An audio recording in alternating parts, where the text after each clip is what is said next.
Hi everyone, this is Astera. How are you doing? Today I'm back with my series on resilience and I want to talk about the role that different relationships play in our lives and in the process of us becoming more resilient over time.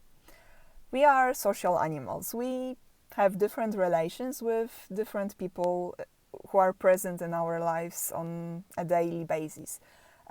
Those relationships that are the most important for us are usually those that we have with our spouse, partner, maybe our closest friend, or also maybe with parents and our siblings if we still live at home with our parents.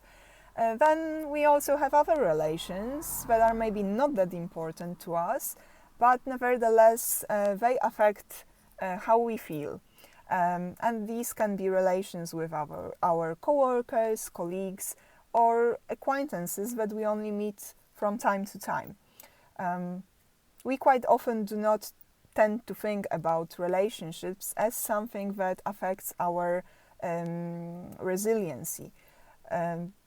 Because we are adults, we think that we are the only ones who are responsible for becoming more resilient, and that's of course true.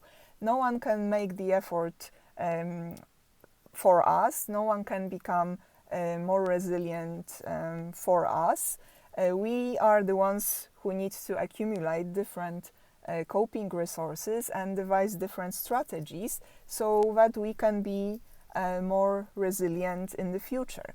But at the same time, the quality of different relations that are present in our life, the relations that we are engaged in, the quality of those relations definitely affects the way in which we are able to work on our resilience.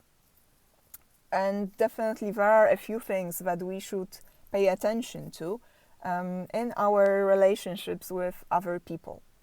So when we think about those relations that are the most important for us, like for example with our partner, we should always make sure that the relationship that we are engaged in is a healthy relationship.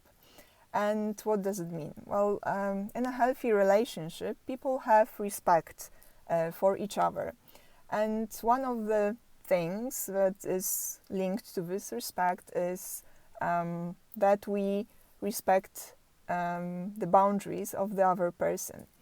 That means that we don't cross those boundaries ourselves, and we don't make the other person, or the other person doesn't make us to cross our boundaries for any reason.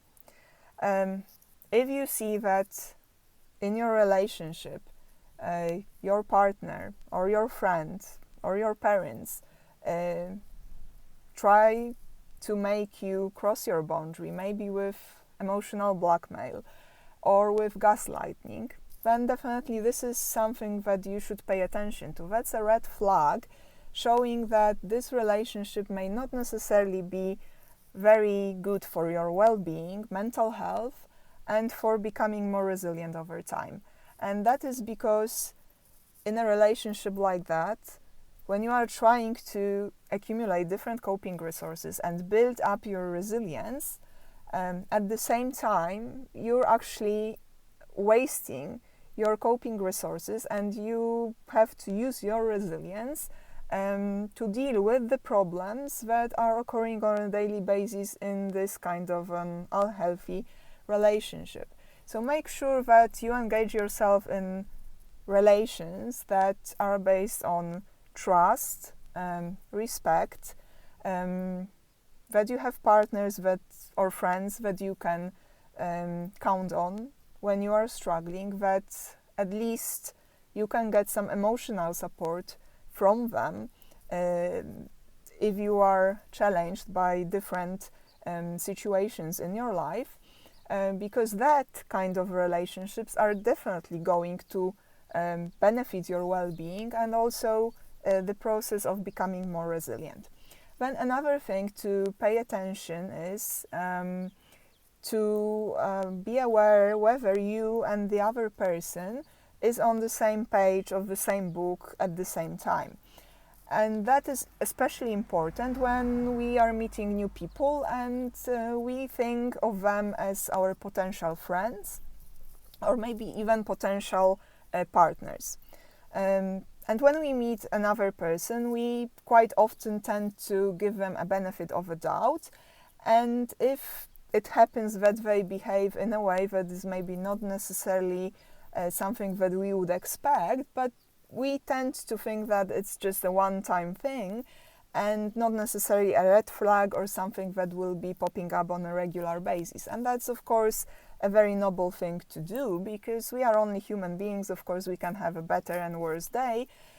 So giving a benefit of a doubt is okay. But if you start noticing that different behaviors are occurring on a regular basis, that your partner or your friend or someone else in your life is doing things that you can't really accept, then that's something that you should consider as a red flag too.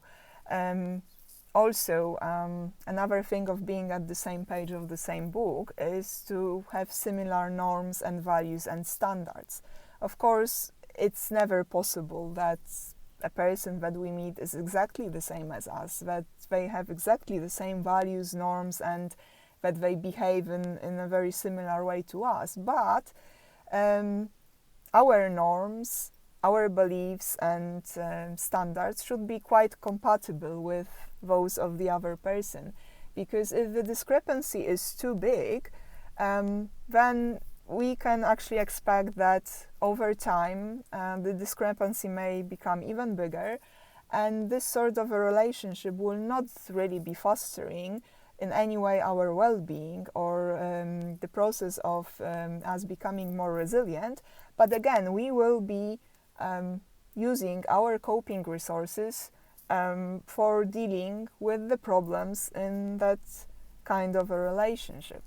So the two important things to consider about every relationship that you are in, the first thing is the boundaries, and the other thing is having similar norms, values and standards as the other person does.